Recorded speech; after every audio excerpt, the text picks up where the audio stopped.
Hello les accros de One Piece, c'est Silver et Copper. Bienvenue sur Raftel, la chaîne dédiée à tout l'univers de One Piece. Oh toi, fan inconditionnel de cette œuvre légendaire. Imagine-toi le personnage le plus badass qui n'ait jamais existé, le plus courageux d'entre tous, et le plus puissant qui n'ait jamais foulé cette terre. Multiplie-le par 10, et là, mais uniquement là, tu auras la chance d'approcher l'exact opposé du personnage dont on parlera aujourd'hui. Baggy, le clown. On vous livre 5 choses à savoir sur lui, et croyez-nous, ça en vaut largement la peine.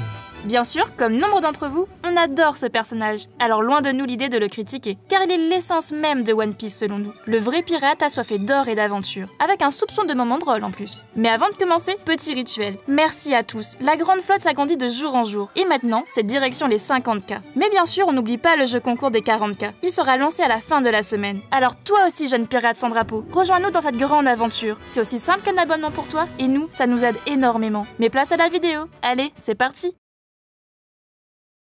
Petit 1, son histoire. Baggy est originaire de Grand Line. Il y a vu le jour il y a 39 ans de cela, juste un an avant God Valley quand même. La première vraie info qu'on ait sur son enfance, c'est qu'il était mousse sur un célèbre bateau pirate, celui du Seigneur des Pirates. Il a grandi entouré de légendes, telles Roger, Rayleigh, Oden, Crocus, ce n'est pas rien. Et il a même participé à des combats tout aussi mythiques. La bataille d'Edward face à Shiki, les nombreuses joutes contre l'équipage de Barbe Blanche. Il a eu une enfance formatrice et exceptionnelle. D'ailleurs, il mangera son fruit du démon sur ce même bateau. Bon, il ne l'a pas fait exprès, mais ça lui servira toute sa vie, même si depuis, il en veut beaucoup à Shanks. Source de ses malheurs selon lui. Peu après tout ça, il accompagne Rogers dans son dernier voyage, la quête de l'île finale. Il vit de ses yeux la cloche d'or de Skypiea, les poneglyphes rouges, l'île des hommes-poissons, le grand pont du gouvernement. Et pourtant, juste avant de poser les pieds sur sa dernière île, une forte fièvre le prit. Il était dans l'incapacité d'y aller, sous peine de mort. Après cet événement, il retrouve l'équipage, assistera à l'avènement du roi des pirates, titre donné par la presse, et subira également le choix de Roger, la dissolution de l'équipage. À partir de là, son histoire se trouble. On ne sait pas trop ce qu'il est advenu de lui, mais uniquement qu'il a assisté à l'exécution de son capitaine. On le voit vidant toutes les larmes de son corps aux côtés de son ami Shanks le Roux. Juste après, il refuse de suivre celui-ci et préfère devenir pirate de son côté. De nombreuses années plus tard, il refait surface à East Blue et commence une carrière de pirate en tant que Baggy le clown. Il faut dire que son nez s'y prête.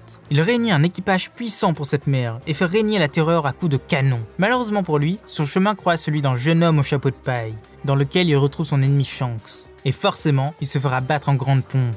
Mais tant pis, ça attise sa colère. Il revient pour le tuer à Locktown et passe à 2 cm de son objectif. La faute, cette fois, c'est la foudre. Il manque aussi de se faire attraper, mais arrive à fuir de justesse avec son équipage. Attendant son heure, il se consacre à son autre passion, la recherche des trésors. Et il y en a un qui l'obsède très fortement, celui du capitaine Jones.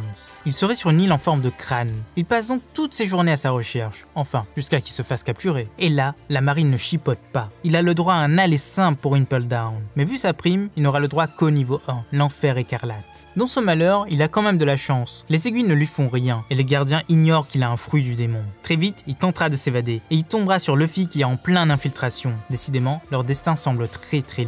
Et après moult péripéties, ils s'évaderont ensemble, emportant nombre de prisonniers avec eux. Et le pire, c'est que ces forbans désigneront Baggy comme leur chef, celui qui leur a offert la liberté. Mais quel charlot celui-là! Il ouvrira même la porte de la justice, en tout cas selon eux. Mais les choses se corsent à Marineford. Sur le champ de bataille, il passe de nombreuses fois à 2 doigts de la mort, s'enfuit tant bien que mal, échappe aux 3 amiraux. Et à la fin de la bataille, tombe sur son ennemi de toujours, Shanks le Roux. Sauveur pour les autres, mais pas pour lui. Le Yonko en profite même pour l'exploiter et l'envoie rendre le chapeau à Luffy en échange d'une fausse carte au trésor. Mais bon, l'important, c'est qu'il arrive à fuir avec sa nouvelle escorte. Ces pirates bien plus forts que lui mais qui le prennent pour un dieu. 2 ans plus tard, on apprend une nouvelle incroyable à son sujet. Il a obtenu le titre de Shichibukai et il peut maintenant agir comme bon lui semble. Malheureusement, c'est de courte durée, car après les événements de la rêverie, ce titre est révoqué. Et le vice-amiral Stainless est envoyé pour l'arrêter. Seul choix qui lui reste, c'est la bagarre! Mais non. Fidèle à lui-même, il va abandonner ses troupes. Mais pour l'instant, son sort nous est toujours inconnu. Espérons qu'il ait toujours sa chance.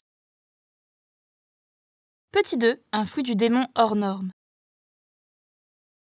Cela va peut-être vous étonner, mais Baggy est le second utilisateur du fruit du démon croisé dans l'œuvre, juste après Luffy. D'ailleurs, son Barabara no Mi tient une place toute particulière dans ce monde. Comme vous le savez, beaucoup de fruits du démon ont des interactions très particulières entre eux, comme pour la cire de Galdino qui arrête le venin de Magellan. Et bien pour Baggy, c'est la même chose, mais en mieux. Son fruit permet à son utilisateur de devenir un homme fragment. De ce fait, il peut séparer ses membres à volonté, les reconstituer et même voler tant qu'il reste dans un certain périmètre autour de ses pieds. Et le mieux, c'est qu'il ne peut pas se faire trancher. Ou plutôt si, mais il ne saignera pas et restera en vie. Donc les fruits du démon comme celui de Mr. One, de l'eau ou de Doflamingo n'ont aucun effet sur lui. Oda a même précisé que Baggy pouvait passer la Birdcage sans aucun problème. C'est pas mal, non? D'ailleurs, c'est aussi le grand ennemi de n'importe quel épéiste, car son corps se sépara toujours à chaque coup. Baggy le montre bien en se faisant couper en 1000 morceaux par Mihawk. Et pourtant, il reste toujours en vie, le pauvre épéiste. 2 infos de plus. Oda a explicitement dit que si le pénis de Baggy était coupé, il pouvait le faire voler comme tous ses autres membres. Deuxièmement, des scientifiques ont récemment découvert un gène de la drosophile, la mouche du vinaigre, qui sert à produire une protéine particulière. Celle-ci peut se scinder en nombreux morceaux et rester fonctionnelle, exactement comme Baggy. Eh bien, ils l'ont nommé la baramycine, en l'honneur de son fruit évidemment. Si vous souhaitez le vérifier, l'article scientifique est en description. Petit 3, un méchant bien aimé. Vous n'êtes pas sans savoir que l'univers de One Piece est littéralement bourré de méchants en tout genre, et tous sont aussi classes les uns que les autres. Et bien pourtant, Oda a clairement dit que son préféré n'était nul autre que notre cher Baggy le clown. Pourquoi? On ne le sait pas. Mais il a quand même ajouté que s'il devait manger un fruit du démon, ce serait le Bari Bari no Mi. C'est vrai qu'il a l'air utile. Petit 4, un mousse bien particulier. L'enfance de Baggy a beau être un grand mystère, autant que celle de Shanks, on a l'impression qu'il a toujours été sur le bateau de Roger. D'ailleurs, une phrase de Rayleigh nous semble liée à tout ça. En portant Momonosuke, il s'exclame que ça lui rappelle des souvenirs. Est-ce que ça voudrait dire qu'il était bébé quand il est arrivé sur le bateau? On espère qu'on le saura bientôt. Mais dans tout ça, Baggy est quand même un cas à part, car c'est le seul de l'équipage de Roger qui ait mangé un fruit du démon. En tout cas, à notre connaissance. Petit 5, une rivalité avec un Yonko. Pour continuer sur l'équipage de Roger, Baggy et Shanks semblent avoir une relation très privilégiée. Lors de leur rencontre, Barbe Blanche évoque tout de suite Baggy dans sa discussion avec Shanks, et précise qu'ils étaient inséparables, à l'époque en tout cas. D'ailleurs, on le voit bien dans les différents flashbacks. Ces deux-là se disputent, s'amusent, se défient, se jalousent, et tout ça comme de vrais frères. Et en grandissant, cela ne change pas tellement. Baggy a beau dire qu'il en veut à Shanks pour l'incident avec le fruit du démon, il n'en reste pas moins son ami. Et lors de la guerre au sommet, il n'hésite pas un seul instant à le menacer et à le prendre par le col. Il sait très bien que cette amitié est réciproque et que Shanks ne lui fera jamais de mal. Peu importe le fossé qui s'est creusé entre eux, en termes de force ou de notoriété. C'est peut-être une des relations les plus marquantes de l'œuvre. Petit 6, ses goûts et son anniversaire. La nourriture préférée de Baggy est le hot dog, et son anniversaire est le 8 août en l'honneur de son fruit du démon, car le 8-8 peut se prononcer bara en japonais, subtil et efficace. De plus, il partage son anniversaire avec Hatchan. Petit 7, un Shichibukai pas très reluisant. Le titre de Shichibukai est décerné à des pirates qui ont fait leurs preuves. Et comme le dit très bien Boa Hancock, ce titre leur a été donné car ils sont puissants. Mais pour Baggy, ce n'est pas le cas. Suite à son évasion de Dimple Down et de Marineford, il s'est retrouvé à la tête d'une horde de pirates dont la puissance n'était pas négligeable. La marine a donc fait le choix de les transformer en alliés et a proposé ce titre à leur nouveau capitaine. Ce qui en fait le seul Shichibukai connu à avoir dans ses rangs des personnes plus fortes que lui. Mais c'est aussi le seul à avoir une prime très faible, 15 millions de berries. Et oui, elle n'a pas évolué depuis le début. Il ne faut pas oublier que la marine lui a donné son titre juste après la bataille de Marineford. Petit 8, le Messie.